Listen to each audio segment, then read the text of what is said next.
Don't judge my ordering of recording skills. What's up, peoples? It's Terraformer played Luigi's Fight for the Mushroom Kingdom. Kinda skipped the second and third recordings that I did today in favor of doing this one, mostly because it's short, but also because I have more to say about it, which, you know, is a good thing to have. This level is, it's pretty good. I'm trying to think of what exactly it was I had to say about it, other than, you know, it did take me a while. Oh, there's some jank. There is some jank present. It hasn't come up quite yet.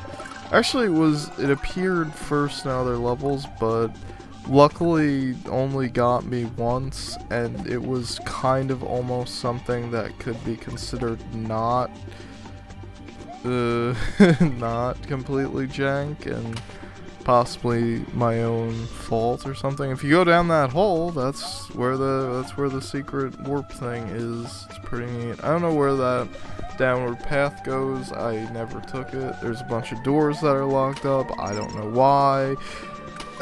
I could do a better job exploring, but something about this doesn't make me want to explore a whole lot. So here, if you don't just go there, there's some things that could happen, and we'll be seeing those very shortly. Not very shortly, but in due time, you'll be able to experience what I witnessed. You'll be able to witness what I experienced, because you're not really experiencing much except watching it, and that's not really experiencing it. And the jank. To experience jank.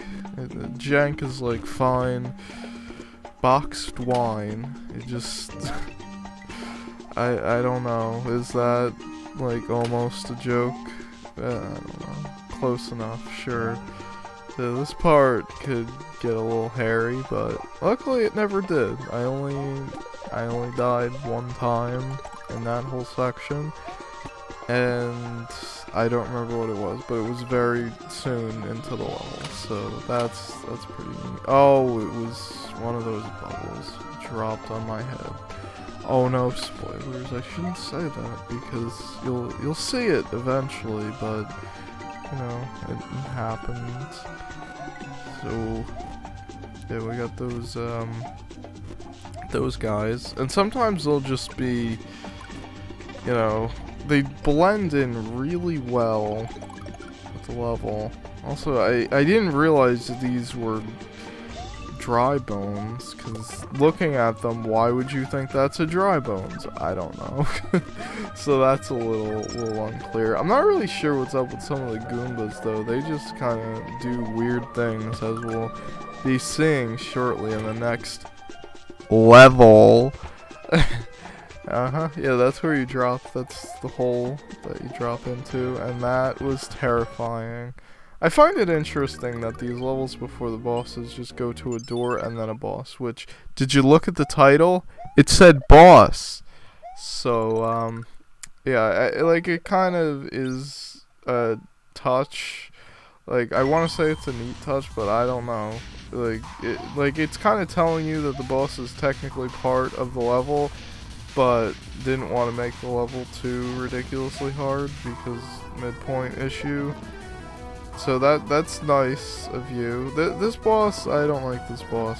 Like, he says at the beginning that he doesn't want to put you to sleep, but what you do is pretty mechanical. You just find the safe spot, jump over this dude, and wait to get thing.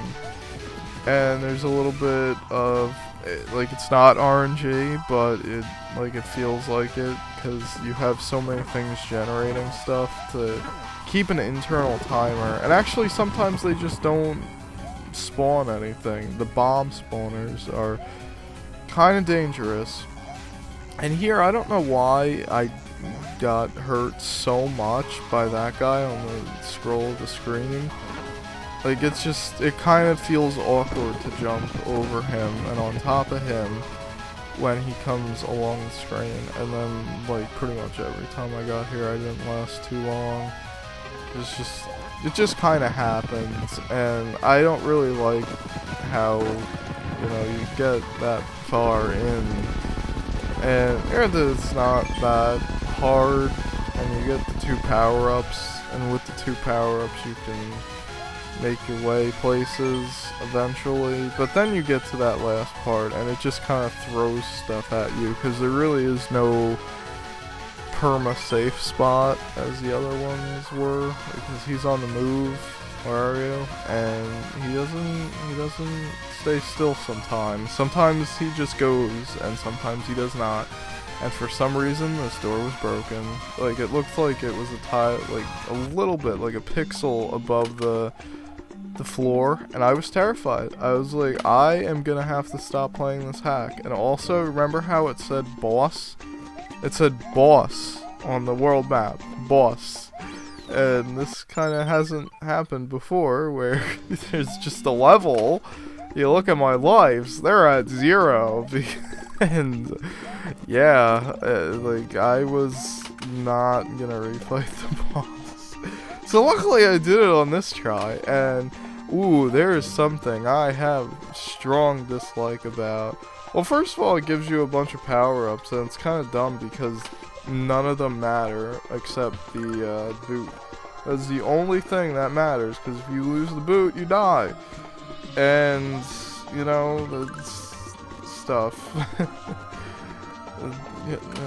Just after a boss that I didn't really want to fight again. You know, in normal territory, that's fine, but why here? And then you get another boot here, and that's all nice and good. Like, there's a whole 2 enemies that could have got you. And then you get into this section, and then if you lose your boot now to any of this stuff right here, make sure you get that 1-up, because if you lose it, I mean, granted, there's just bubbles on that guy, and I think maybe 1 or 2 enemies to the right here. I'm not scrolling the screen enough to show this, so I'm very insistent on getting that 1-up. For good reason, mind you. Okay, so that's like 3 enemies and 6 bubbles, maybe. If you get hit by any of them, you are stuck in this section. And, you know, like, my first time getting here, I didn't know. I got hit by a stupid Goomba. And then, like, I play the level, and luckily there's a 1-up there, probably for that whole reason. And, you know, I'm just playing along, and then, oh, I had to walk into lava. I was very worried. This is only World 4. There's still 4 more worlds to go. So, we'll see what is encountered in the future. I like how the combination of the background with the foresty and the castle, the forest behind the castle. That's pretty nice. I mean, I know, like, where to get this background, but I still think it's cool. It's used well in this toxic area. Of course, like, toxic world always, instead of, like, thinking of something that makes sense, it usually makes me think of Bowser Rampages again, and how many times I'd start to play that until I decided I wanted to LP it. It's like those fond nostalgic memories, and I try not to think about the last 2 levels of that hack and how very not enjoyable they were. So it's like, that's something you want to keep in mind. You play these hacks. This is for someone who you know, if you play Jump, and you know, try and remember the positive, you know, not other things, because that's what I try and do with hacks. And then if I tried to replay them, it would all flood back to me. Well, not that it's not there. I still totally remember the bad stuff. I just, you know, try and think about the first few worlds and the feel of that hack. You know, just Yep, just die to this boss a lot. It's pretty frustrating. They can't do that. I don't know why the bubbles are set up like you can jump on them, but you can't. See everybody.